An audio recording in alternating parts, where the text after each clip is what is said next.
The attempted assassination of President Ronald Reagan on March 30, 1981, stands as a gripping chapter in American history, revealing both the fragility and fortitude of political leadership when confronted with sudden, violent threats. This video dives deep into the harrowing details of the assassination attempt, the backgrounds of those involved, and the far-reaching effects on American society and politics. President Ronald Reagan, the 40th President of the United States, was known for his charismatic presence and ambitious vision to transform the nation's political and economic landscape.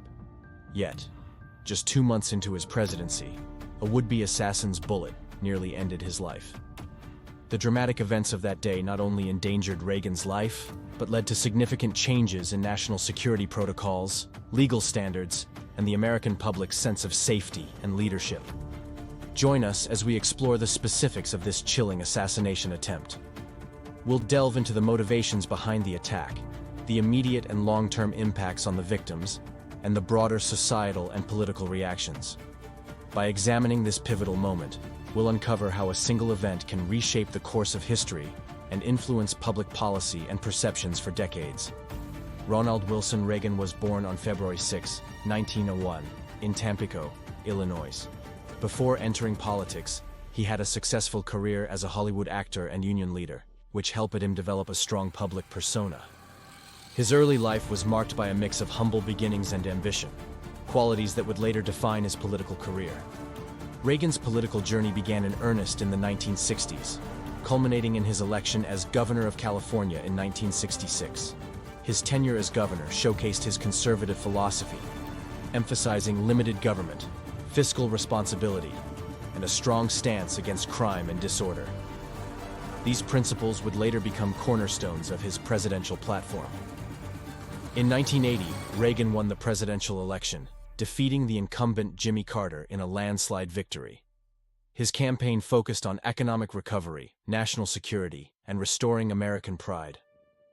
Reagan's inauguration on January 20, 1981, marked the beginning of an era characterized by a push for deregulation, tax cuts, and a robust anti-communist foreign policy. His charismatic leadership and optimistic vision quickly endeared him to many Americans, setting the stage for what seemed to be a promising presidency. The events of March 30, 1981, unfolded rapidly outside the Washington Hilton Hotel, where President Reagan had just delivered a speech. As Reagan exited the hotel, he waved to the crowd, unaware that John Hinckley Jr. was lying in wait with a .22 caliber revolver. Within seconds, Hinckley fired 6 shots, each one intended to strike the president. The first bullet struck Press Secretary James Brady in the head, severely wounding him. The second hit police officer Thomas Delahanty in the neck. The third bullet ricocheted off the presidential limousine and struck Secret Service agent Timothy McCarthy in the abdomen. The fourth hit a window of a nearby building, and the fifth struck the presidential limousine. The sixth and final bullet, however, was the most critical. It ricocheted off the limousine and struck President Reagan under his left arm, puncturing a lung and narrowly missing his heart. Despite the severity of his injuries, Reagan initially did not realize he had been shot. He was quickly rushed to George Washington University Hospital by the Secret Service, who were crucial in ensuring his survival. The immediate aftermath was chaotic, with emergency medical personnel working tirelessly to stabilize Reagan and the other victims. The scene outside the hotel was one of panic and confusion, with law enforcement rapidly securing the area and apprehending Hinckley. The swift actions of the Secret Service and medical teams played a vital role in saving Reagan's life. John Warnock Hinckley Jr., born on May 29, 1955 in Ardmore, Oklahoma, came from a well-off family. Despite his privileged background, Hinckley struggled with mental health issues from a young age. His descent into obsession and instability was marked by an intense fixation on actress Jodie Foster, sparked by her role in the film Taxi Driver.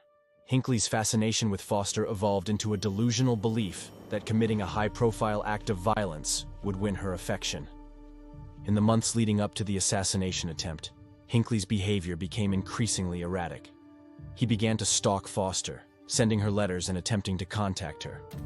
When his efforts failed, Hinckley turned his focus toward making a dramatic gesture to impress her. He meticulously planned the assassination attempt, studying the president's schedule and security protocols. On the day of the attack, Hinckley carried out his plan with chilling precision. His actions were driven by a combination of delusion and a desperate need for validation. Hinckley's motivations, rooted in his mental illness, highlighted the complex interplay between personal pathology and public violence. The assassination attempt left a lasting impact on its victims, both physically and emotionally.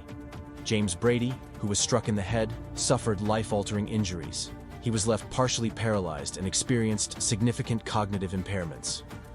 Despite his challenges, Brady became a vocal advocate for gun control, dedicating the remainder of his life to the cause. His efforts, along with those of his wife, Sarah, led to the passage of the Brady Handgun Violence Prevention Act in 1993, a landmark piece of gun control legislation. Police officer Thomas Delahanty and Secret Service agent Timothy McCarthy also faced long recoveries. Delahanty, who was hit in the neck, had to retire from the police force due to his injuries. McCarthy, who was struck in the abdomen, returned to duty after recovering.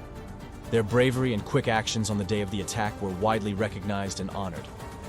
President Reagan's injury, though severe, did not have the same long-term physical impact as those suffered by Brady, Delahanty, and McCarthy. However, the experience underscored the constant risks faced by public figures and the critical importance of robust security measures. The attempted assassination of President Reagan sent shockwaves throughout the United States and the world. The immediate reaction was one of shock and concern, with people anxiously awaiting updates on the president's condition. The media played a crucial role in disseminating information, with round-the-clock coverage that kept the public informed. Politically, the event had a unifying effect, at least temporarily. Lawmakers from both parties expressed their support for Reagan and condemned the act of violence. The incident also sparked debates about gun control, mental health, and the security of public officials. The Brady Bill, named in honor of James Brady, became a focal point in the push for stricter gun control measures. Socially, the assassination attempt highlighted the vulnerabilities of high-profile figures and the potential dangers posed by individuals with untreated mental illnesses. It prompted discussions about the need for better mental health care and more effective interventions for those exhibiting signs of severe mental distress. John Hinckley Jr.'s trial was a high-profile affair that captivated the nation. Charged with attempted assassination and multiple counts of assault, Hinckley pleaded not guilty by reason of insanity. His defense team argued that his actions were the result of severe mental illness, exacerbated by his obsession with Jodie Foster. The trial featured extensive testimony from psychiatric experts who diagnosed Hinckley with various mental disorders, including schizophrenia and major depression. The prosecution, meanwhile, emphasized the premeditated nature of the attack and the danger Hinckley posed to society. In a controversial verdict, the jury found Hinckley not guilty by reason of insanity. He was committed to St. Elizabeth Hospital, a psychiatric facility in Washington, D.C., where he remained for more than 3 decades.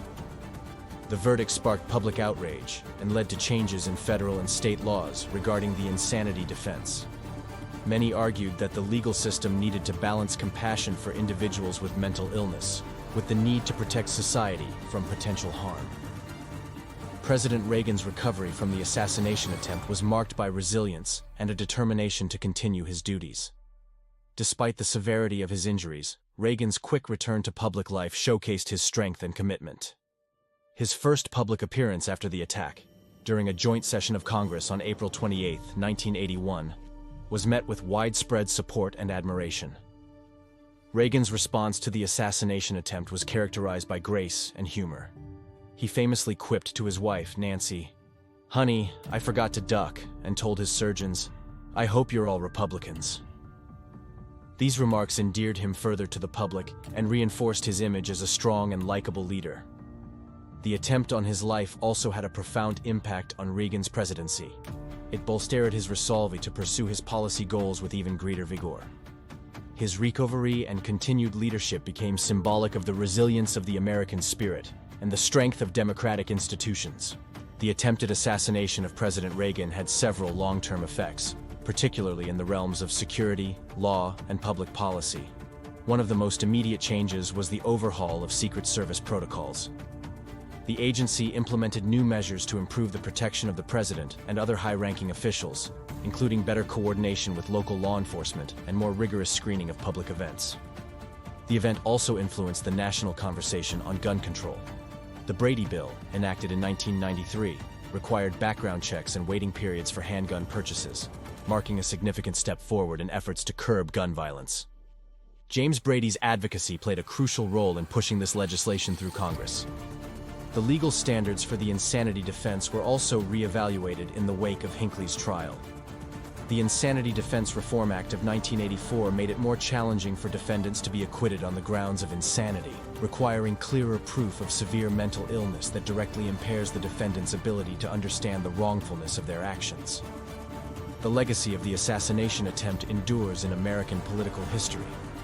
It serves as a reminder of the vulnerabilities inherent in public service and the importance of maintaining strong security measures.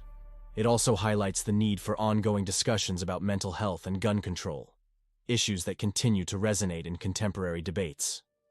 As we wrap up our journey through the attempted assassination of President Ronald Reagan on March 30th, 1981, it's clear that this pivotal moment in American history tested the resilience of the nation's leadership. It thrust critical issues like gun control, mental health, and security protocols into the spotlight. The bravery of the victims, the swift actions of the Secret Service, and Reagan's determination to recover and continue his presidency all weave a powerful narrative of strength and perseverance. Reflecting on this event, we recognize its lasting impact on American society and the ongoing relevance of the issues it highlighted. The story of the attempted assassination isn't just about violence and survival. It's a testament to the enduring strength of American democracy and the incredible capacity for individuals and institutions to adapt and grow in the face of adversity. If you've watched this far, thank you for joining us on this exploration of history's mysteries. Don't forget to like this video and subscribe to our channel for more deep dives into the intriguing events that shape our world. Your support helps us continue bringing you fascinating stories. Thanks for watching, and we'll see you in the next video.